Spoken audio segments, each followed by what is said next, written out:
Ikan mas, yang dalam dunia ilmiah dikenal dengan nama Cyprinus carpio, adalah salah satu makhluk air tawar tertua yang pernah hidup berdampingan dengan manusia, jauh sebelum peradaban modern mengenal istilah peternakan, genetika, atau bahkan penulisan sejarah itu sendiri.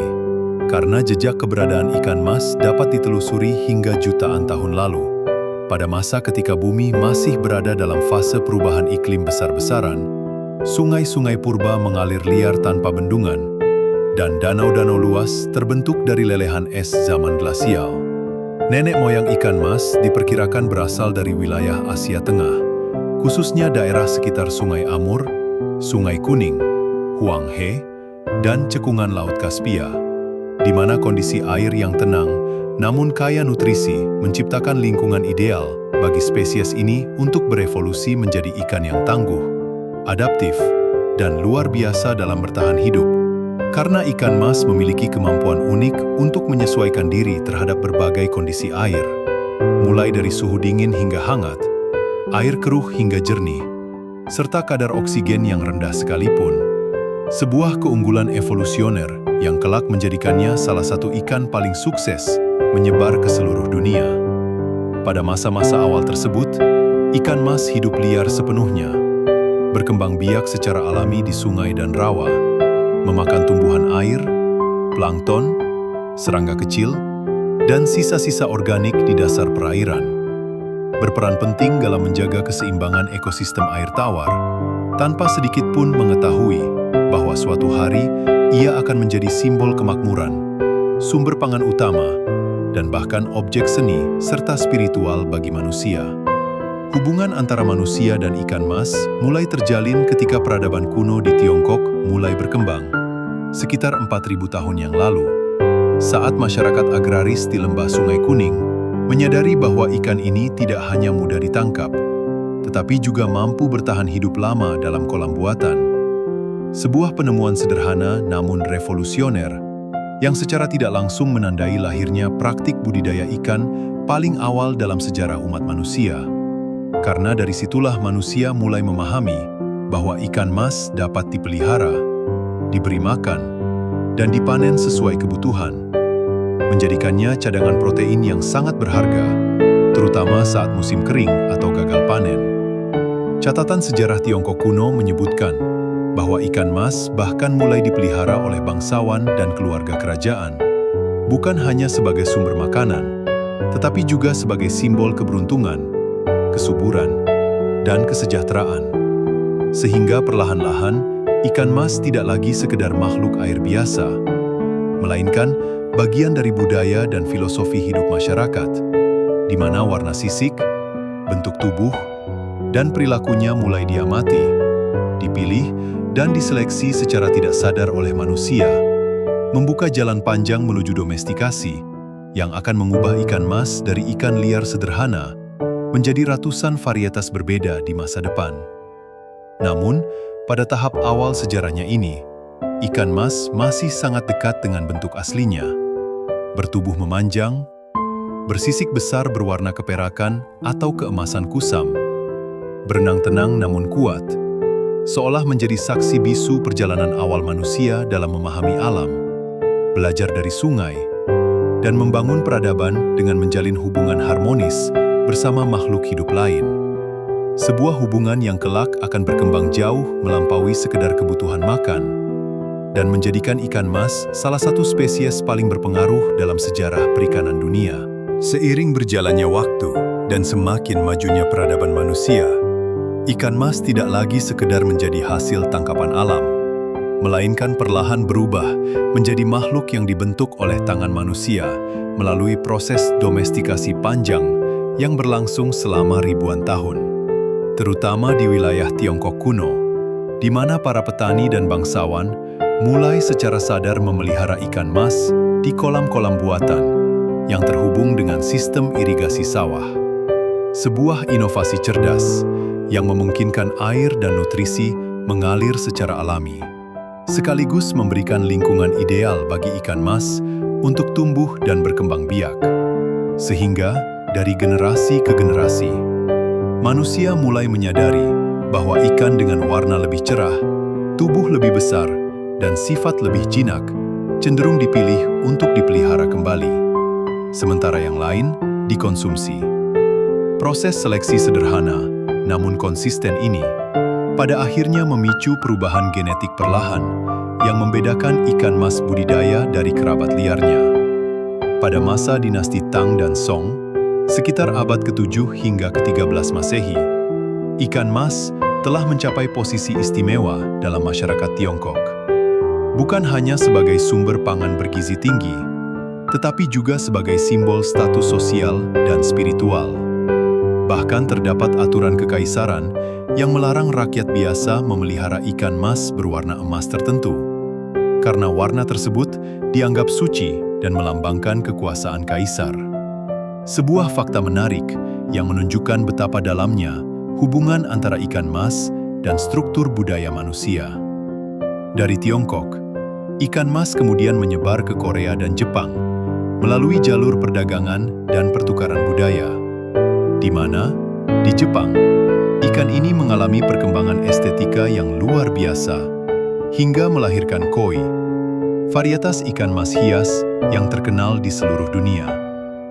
Namun, jauh sebelum koi dikenal sebagai karya seni hidup, nenek moyangnya adalah ikan mas sederhana yang dibawa oleh biksu, pedagang, dan petani sebagai sumber makanan di daerah pegunungan yang sulit dijangkau. Dan dari situlah, seleksi warna dan pola tubuh semakin diperdalam, mencerminkan filosofi Jepang tentang keindahan, kesabaran, dan harmoni alam.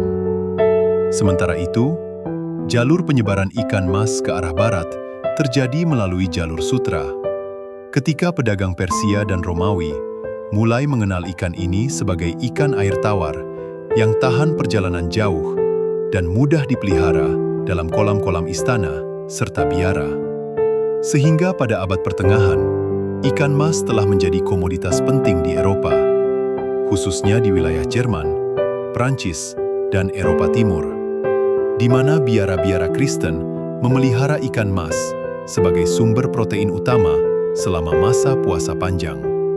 Sebuah peran yang menjadikan ikan mas sangat berharga secara ekonomi dan religius.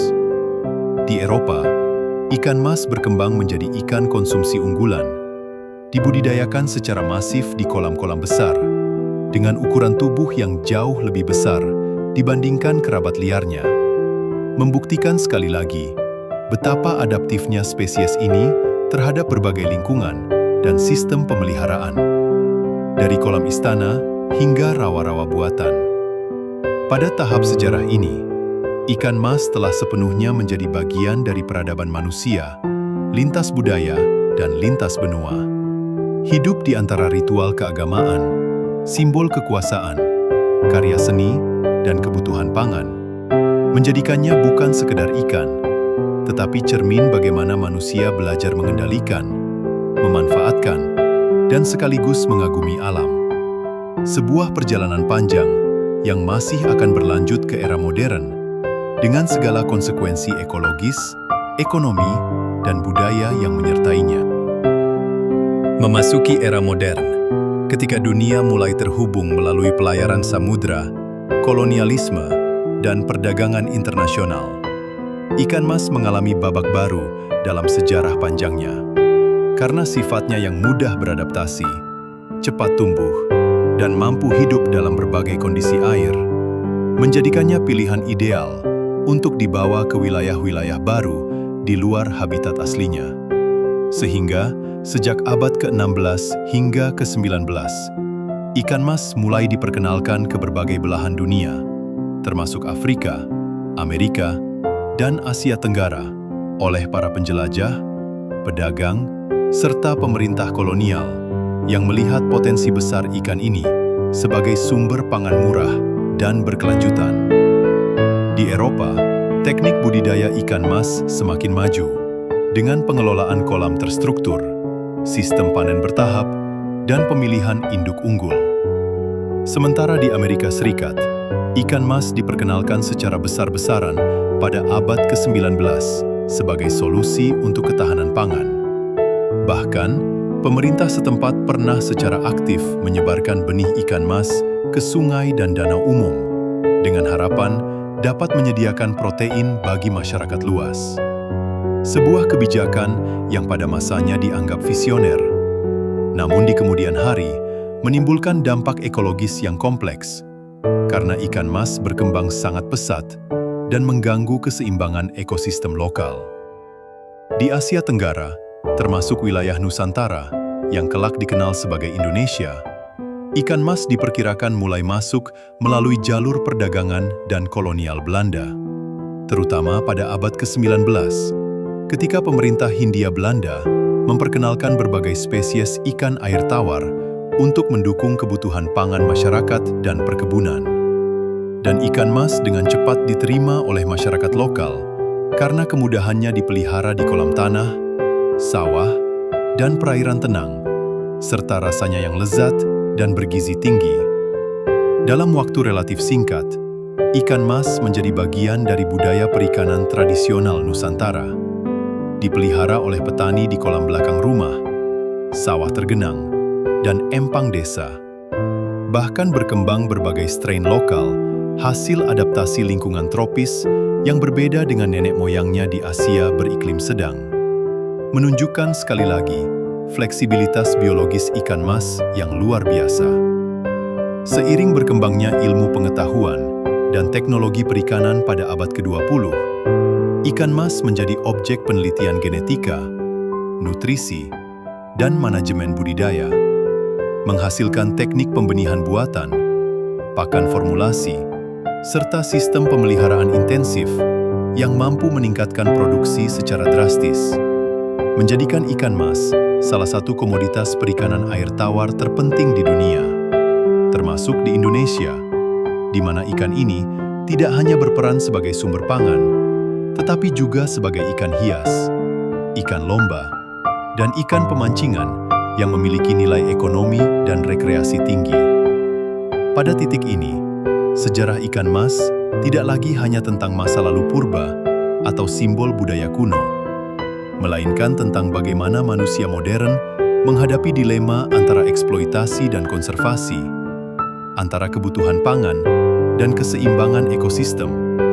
Karena di satu sisi, ikan mas telah membantu jutaan manusia memenuhi kebutuhan protein. Namun di sisi lain, penyebarannya yang masif di perairan alami telah menimbulkan tantangan ekologis yang masih terus dipelajari hingga hari ini, menjadikan ikan mas sebagai simbol kompleks hubungan manusia dengan alam di era globalisasi. Di Indonesia, ikan mas tidak hanya hadir sebagai spesies pendatang yang berhasil beradaptasi, tetapi perlahan menjelma menjadi bagian penting dari kehidupan masyarakat, khususnya di pedesaan dan daerah agraris. Karena sejak awal kedatangannya, ikan mas langsung menyatu dengan sistem pertanian tradisional, di mana kolam tanah, sawah tergenang, dan empang desa menjadi ruang hidup baru bagi ikan ini. Sehingga, bagi banyak keluarga Indonesia, ikan mas bukan sekedar ikan konsumsi, melainkan simbol kerja keras, ketekunan, dan kemandirian pangan. Karena memelihara ikan mas berarti memiliki cadangan lauk yang dapat dipanen kapan saja, baik untuk kebutuhan sehari-hari maupun acara adat dan perayaan keluarga. Seiring berjalannya waktu, berkembanglah berbagai teknik budidaya tradisional yang diwariskan turun-temurun, seperti pemijahan alami di kolam dangkal, penggunaan dedak dan bahan pakan alami, serta pengelolaan air yang mengandalkan intuisi dan pengalaman. Sebuah kearifan lokal yang meski sederhana, terbukti efektif dan ramah lingkungan. Namun, memasuki paruh kedua abad ke-20, modernisasi perikanan mulai mengubah wajah budidaya ikan mas di Indonesia. Dengan hadirnya balai benih, teknologi pemijahan buatan, pakan pabrikan, serta sistem kolam terkontrol, yang memungkinkan produksi ikan mas meningkat pesat untuk memenuhi permintaan pasar yang terus tumbuh.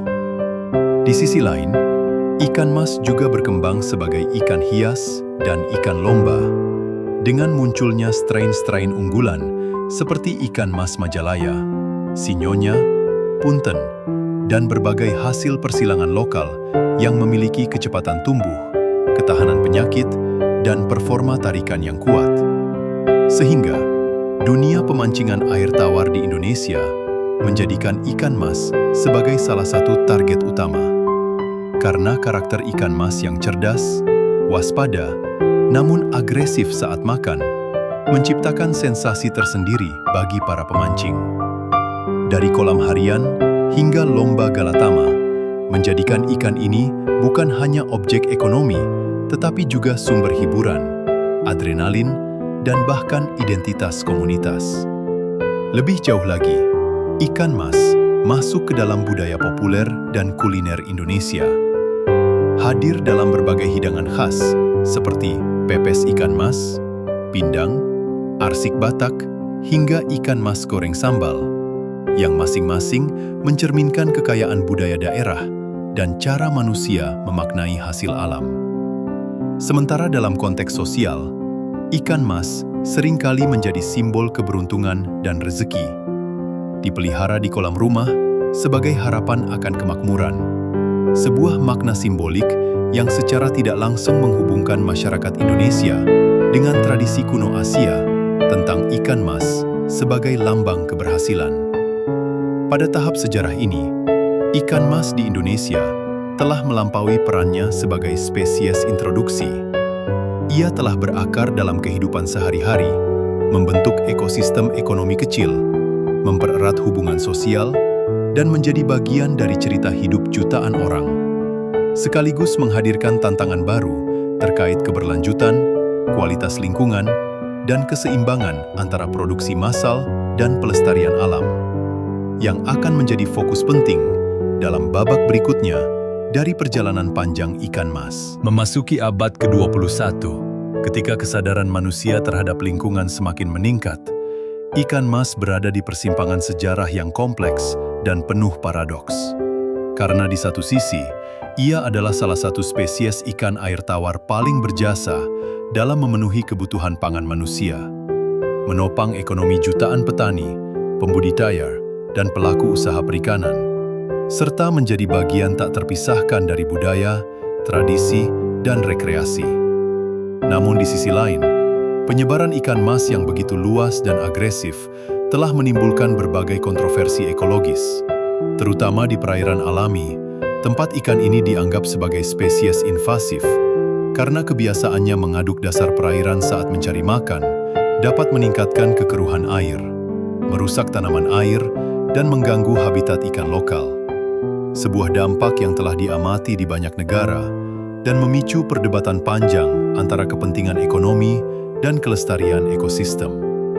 Di Indonesia sendiri, tantangan yang dihadapi ikan mas tidak hanya berkaitan dengan isu invasif, tetapi juga dengan degradasi kualitas lingkungan akibat pencemaran, perubahan iklim, dan intensifikasi budidaya yang kurang berkelanjutan, di mana penggunaan pakan berlebihan, kepadatan tebar tinggi, serta manajemen air yang buruk dapat memicu penyakit massal dan menurunkan kualitas perairan, sehingga memaksa manusia untuk kembali merenungkan hubungan mereka dengan ikan mas, bukan sebagai objek eksploitasi semata, tetapi sebagai makhluk hidup yang keberlanjutannya bergantung pada keseimbangan alam.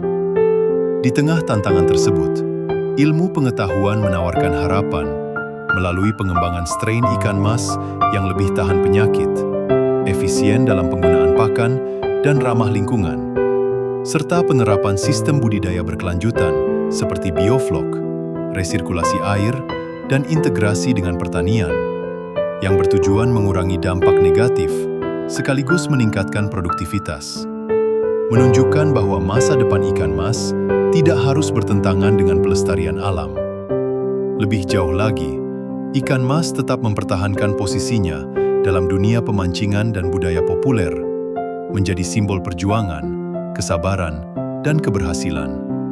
Karena memancing ikan mas bukan hanya tentang mendapatkan ikan, tetapi tentang membaca alam, mengendalikan emosi, dan menghargai proses, nilai-nilai yang semakin relevan di dunia modern yang serba cepat.